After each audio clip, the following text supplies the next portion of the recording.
We've talked AI before with Marsha Blackburn, but it takes on new meaning after this meeting yesterday. Senator, welcome back to Bloomberg. We appreciate your time here. I wonder to what extent this was an important moment, not so much for the drive to regulate, but just to get everyone's attention on a critical matter. What was it like to be in the room? Well, it was good to have everyone assembled before us. It was appropriate that we turn our attention in a more fulsome way to the issue of emerging technologies. And whether it is blockchain or quantum computing or AI, the U.S., if we're going to maintain our leadership, we need to step up and say, what can we do that is going to be helpful so that the private sector does what they do best, which is to innovate and to bring forth these ideas, build these companies, and then create those jobs and that tech leadership that is prized globally. So, Senator, as you say, it was important to just kind of highlight the need to do something here. It just becomes a question of how quickly something is actually going to be able to be done. Senator Schumer said he would like to see this addressed in months, not years. What's your degree of confidence that an actual regulatory framework legislation is going to be passed by the Senate anytime soon? Well, we have to realize that the EU does have a federal privacy standard, which we are yet to pass. And everyone says that's got to be building block number one. And the EU is ready to pass their AI Act, as they're calling it. And this will put their framework in place. So the U.S. does, over the next few months, need to do a national online consumer privacy bill, which allows people to keep their information out of that open source network. That would allow them to build a firewall around their content. We also need to do a data security bill. And then we need the rules of the road for AI and making certain that the environment, that you've got a referee, as it was referred to many times yesterday, that is there to call those balls and strikes and make certain that that environment stays healthy for innovators. We've talked to people over the last couple of days that have chosen to establish their company in the U.S. rather than elsewhere because they want to protect their intellectual property. So they have chosen here. We need to make certain that we keep that robust environment. Senator, I know that you've not always been a fan of big tech, particularly the social media companies. I wonder, was yesterday's exercise an opportunity to learn from these executives or to put them on notice? It was a wonderful opportunity to learn from them, to see how they see the utilizations of AI. You know, we have lived with AI for years. We've talked about AI and applications, facial recognitions, auto correct, autofill, voice assist. All of those things are AI applications. And in my state of Tennessee, whether it's the healthcare industry, the logistics industry, auto manufacturing, there are so many utilizations of AI.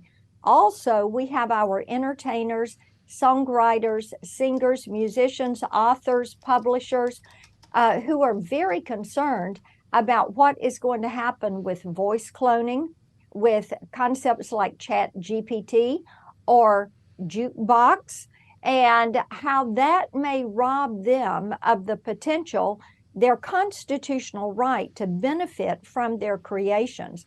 So getting everybody in the room, giving everyone some education. Not everybody works on these issues all the time, like members like I have.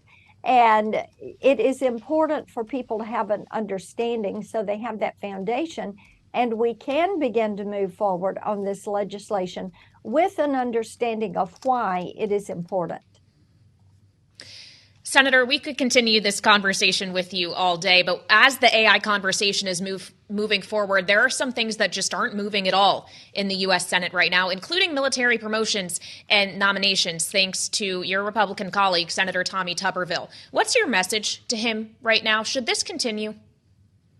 Well, the message is to Leader Schumer, who, as even some of the Democrats have said, look, let's begin to put these on the floor and let's call the vote. Today, we have had one vote.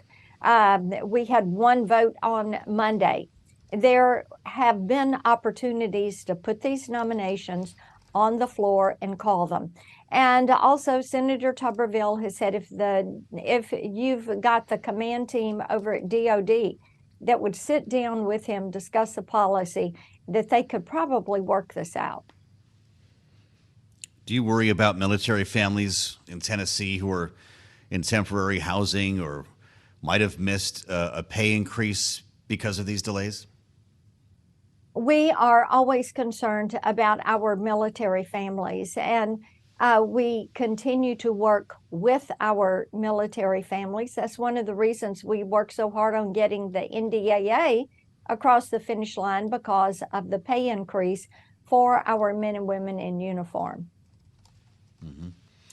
I've got to ask you about the matter of impeachment, Senator. I wonder if you're preparing to receive an impeachment referral. And I'm asking you this as we just learned that Hunter Biden has been indicted on gun charges. I know these two are not related, but it's hard to ask you about one and not the other. Yes, and on the impeachment, I appreciate why Leader McCarthy felt like he needed to move forward with this, and why the House members who are on these committees wanted to move forward with the inquiry. They need to preserve their ability to issue subpoenas and to have those acted upon. And because of that, they needed to move forward with the impeachment inquiry. I think that you will see them continue to gather information and to determine what is alleged, what actually transpired, and really kind of build those threads out. The American people want answers on this. They want to know what the then vice president did in conjunction with Hunter Biden and also with Biden Incorporated. And when it comes to Hunter Biden and these indictments, I am certain that they chose to go with the gun charges first, the 3 charges that are in this indictment, because they don't want to be pulling the president in for depositions. Senator, just quickly, do you not worry about the precedent that could be being set here, just impeaching one president after another, depending on what party is in control of the House? We always worry about precedent that is set, and many of us try to continue to work across the aisle. And I spend a good bit of time working on legislation and efforts that I have to make them bipartisan, because bipartisan legislation is going to stick, and making certain that you are writing legislation that is going to be good for Tennesseans and all Americans, that is going to improve the quality of life for Tennesseans and all Americans. That is something vitally important to me. Senator, we appreciate your coming to talk to us about all matters of import, including artificial intelligence. That's a conversation that will not be going away, and we'll stay in touch with Marsha Blackburn from Tennessee.